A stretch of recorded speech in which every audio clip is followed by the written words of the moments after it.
Hi folks, you're with Tacitus today at your radio pushback channel, or pushback channel and radio live stream, I should say. And in this essay, I'd like to talk about the modern labour movement, how the working class began to form trade unions and the effect and influence that had on not only industrial relations, of course, but also on the structure of the body politic and the institutions that we came to accept as being normal, that today are being discarded, abandoned, or have been infiltrated by radical ideological globalists who care nothing for the white working class people of the West. So I guess I'll use Britain as an example here, but it could be any industrialized nation really, although they kicked off at different times and their class consciousness took different courses. In Germany, for example, particularly when Germany unified in 1871, they took the view that substantial social services would keep the working classes or their militancy in check, and to some extent it did. And there was very much a view that was deeply embedded even today in the German psyche about the cooperation between the state, the workers, and workers represented by unions and business. It was very, compared to the many other places, very collaborative, and they all wanted to achieve more or less the same thing, and were all pursuing a higher standard of living for everybody. Not that this didn't happen elsewhere, but that level of collaboration was unusual, and you sort of didn't really see it in many other places, particularly not when it had such incredible results. Germany had the highest standard of living in Europe in 1913, and then again in 1939, and then again in 1980. So clearly, what they were doing was no fluke, no one-off. So, but coming back to the modern movement again, using Britain as if you like the template for this, trade unions really sort of. There was no organised Labour Party or Democrat parties. It was in the US. There's no organised Labour Party. What was referred to as the Liberal Party in England, and this is traditional liberal as in freedom, not liberal as in giving dutiless entitlements to lazy parasites. And so the Liberal Party was, or the Whigs, they were known. That's the sort of the name in that they were seen in America. So the Whigs and the Tories were the two main parties during that time.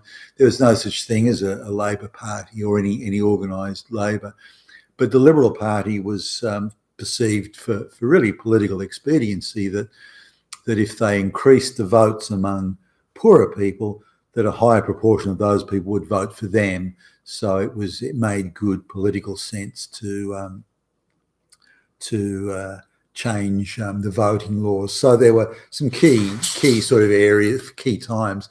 There was what was known as the Reform Bill. This is the electoral or political reform bill of 1832. There was another one in 1867, another one in the 1880s, and then another one after that until the early 1920s. And this was brought about by the total war effort of World War I. Then everyone was given the vote. There was universal franchise for men and women. Now the high watermark, if you like, of where the highest level of responsibility and citizenship was really achieved in the 1880s. That's where sort of approximately 65% of men had the right to vote, and about 10% or so, 12% if you like, of women. And the vote was meant to be for people who had the biggest stake in society. So that was a high watermark there of and the relative, if you like, the responsibility and duty of being a citizen and the commitment to support the state. And so, but World War One and the mass mobilisation of troops and workers changed all that. That people's, soldiers were saying, well, hey, we go out to fight and die. We expect the right to vote, and that's a reasonable request, by the way. And women who hitherto had never needed to work, or had worked, in for themselves at home, were now required to work for the state, as in, say, in munitions factories, things like that. And they said, well, we should get the vote. And so universal franchise came out of that, not because the body politic per se wanted to share power with what would have been seen as the lower orders at the time, the poorer working class folks. But given that commitment for, or that need for mass mobilisation, that was seen as a fair trade. That, of course, is gone now. The political elites no longer need the workers in terms of a mass mobilisation. So the workers are no longer needed to defend the interests of the elite in mass mobilisation warfare. So their relative value to the elites on that basis has declined. And with it, why should we share power with those people? Because we don't need them anymore. As workers, we can replace them with people from the third world. As nationalistic soldiers, then we don't think there's ever going to be a mass mobilisation, boots on the ground war again, so we don't need them for that. So we really don't need them at all. They're fully replaceable. And that's what the globalists are busily going about now. Coming back, though, to the labour movements, when Karl Marx brought out the Communist Manifesto in sort of 1848, but it took some years to distribute it around, it was certainly discussed by the intellectuals. And then when after Marx had died and Friedrich Engels, his partner in writing Das Kapital, which, whatever you think of it, and whether you agree with it or not, or whether you think Marx was a nutcase or something like that, it is a great work, and so rather than dismiss it out of hand, try and come to grips with it as a great work, and see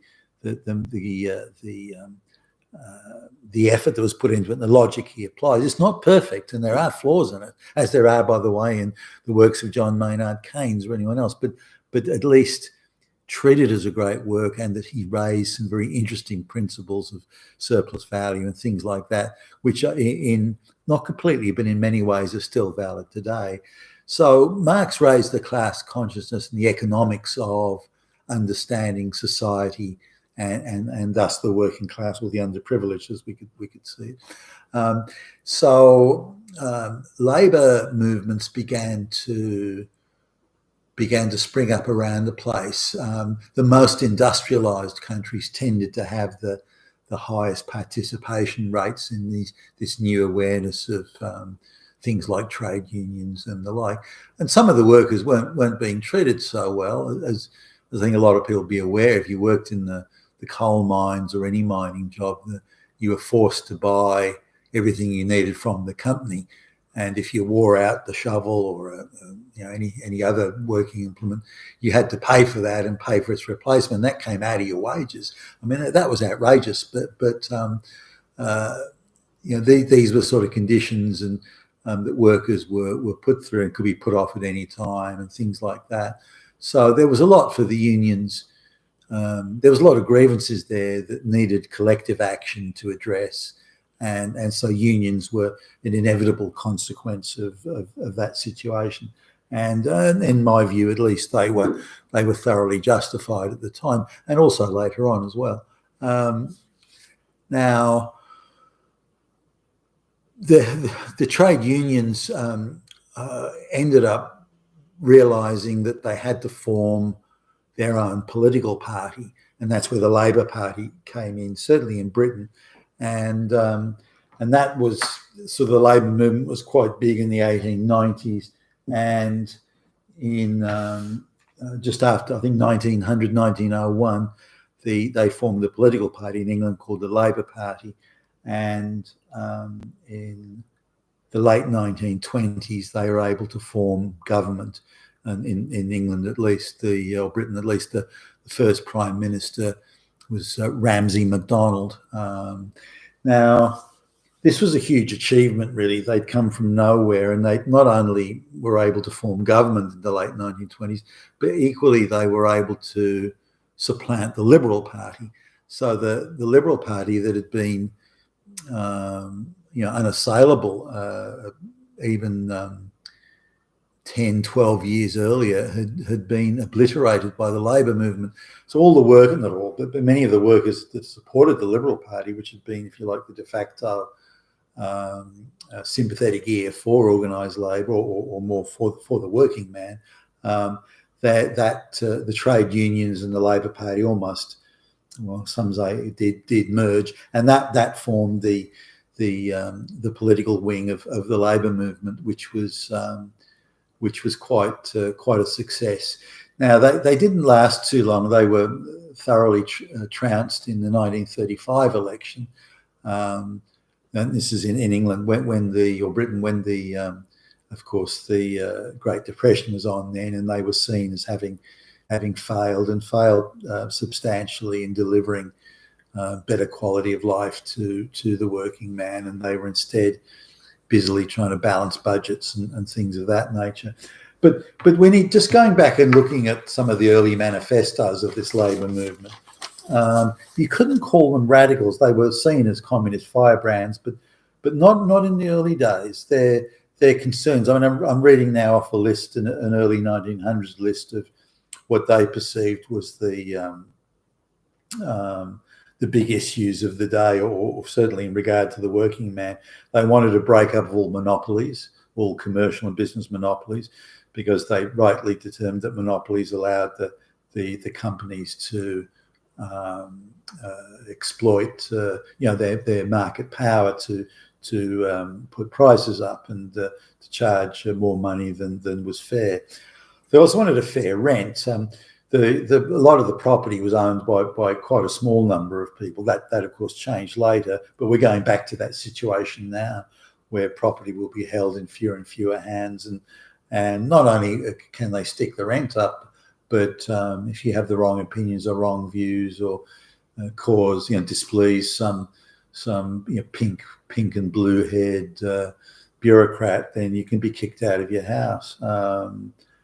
With the help of the state and the police and all the organs of the state. The other thing which is interesting here, they wanted legitimate elections. They wanted the votes to be counted and to be absolutely above suspicion and be seen to be legitimate by everybody. That's an interesting one for over 100 years ago. And of course, they wanted trade unions to collectively organise to bargain with the big firms, not so much the smaller employers, although them too, I guess. But they would set the rules for employment among the big firms, and then that would become industrial law, and small firms would have to go along with it, at least to a large extent. So the origins of the Labor Party really took up a lot of people that you'd say were politically homeless. The Liberal Party in England at the time, remember, this is liberal in the classic liberal sense, not liberal as in giving away to lazy folks, but they didn't really represent the working man's issues, or did to some extent. The Tories didn't really, and so they were seen as more representing bigger business interests and that sort of stuff. But the Labor movement went through a series of changes. Indeed, as the political architecture of the Western world went through a number of changes, it's still going through changes now. So following World War I and then universal franchise, that changed the makeup of the electorate, and people found themselves aspiring to a middle class lifestyle in say the mid 1930s and later. This meant that the Tories represented a lot of these people and appealed to those aspirational voters. At the end of World War II in Britain, the Labor Party again formed government, and Clement Attlee was the Prime Minister, who'd been the Deputy Prime Minister in the government led by Winston Churchill during the war. And he's the guy who's introducing universal health schemes and all these sorts of things, universal education, all that really had been there beforehand. And they also introduced other measures, like every child would get would have a bottle of milk every day at school and things like that. So they were trying to address things like poverty, malnourishment amongst the working classes, and so on. So and also introducing things like temperance. They didn't want people getting their paycheck and boozing it away. So the welfare state, if you like, and also the Labor government nationalised what they called key industries that were owned or used or for the benefit of everybody, such as electricity or railways and so on. They nationalised those, and they were later privatised.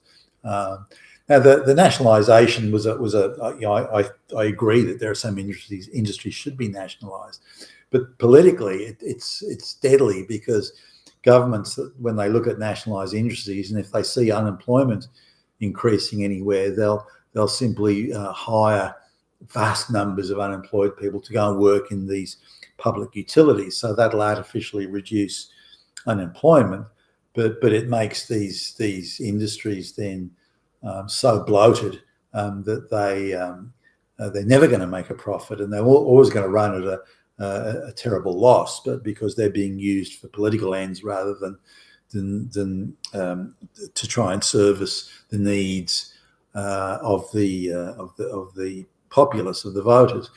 Now, when for example, railways were, along with other things, electricity firms and so on, well, when they were privatised, the prices went up very substantially. Now, sure, in the end, service did improve and the quality did improve, that sort of thing. But the reality was that, but that was temporary. The reality was that there were in effect fewer services, but there was, you're having to pay a lot more money for those services. So really, I don't think it was a benefit to the popular. In terms of economic efficiency, sure, I get that. But in terms of, was it a better deal for the voter and the consumer? No, I don't think it was. Not in the long run, at least. So public utilities, while being a good idea, again became bloated and were used for political ends. So a lot of the cherished goal, the NHS in England is another example. Look how bloated that is. I mean, for fuck's sake. So a lot of these cherished goals that the Labor movement had, and the idea of not necessarily equality, but that the people at the bottom wouldn't miss out on the basics and the essentials.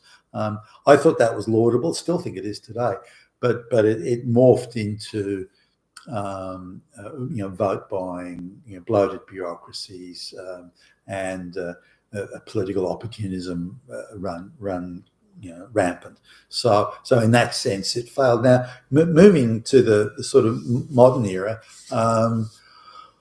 once the Cold War was over and the Soviet Union was no longer a threat, the working man who was going to have to take up guns and rifles and go out there and fight on the front line to protect the elites and their interests, as I mentioned earlier in the video, they're no longer needed. So they've been discarded now. The white working class has no value to, and this idea, the sneer and contempt that the elites have for the white working class, that they're all Hitler and Nazi and everything like that. They just can't stop calling these people names. But they were, years ago, 100 years ago, these people were very, well, not necessarily religious, but God-fearing type folks. They were nationalistic. They believed in their country. They believed in their community. They believed in the institutions. That's all gone now, and anyone who thinks that way is viewed as an opponent to globalization, and so they've got to go. They've got to be crushed and destroyed and discarded like pieces of shit that are no longer needed. So this is where we are now. So the working class simply has no. The white working class just has no value to the elites anymore. They there was an agreement in the late 1800s, early 1900s, through after World War One, to share power with the working class. That deal's over now, and has been for some time. In fact, I would argue it's been over for 30 years, and they're just unwinding it slowly. And they're so angry that they ever had to share power with the working class that it grates on them to even think about it. And that's why the working class white working class has to be got rid of, and they can be replaced by black and brown peasants from the third world. They're viewed as interchangeable by the elites. And so, and the the nationalism and this sort of thing, and the patriotism, that's all fascist, Nazi, Hitler.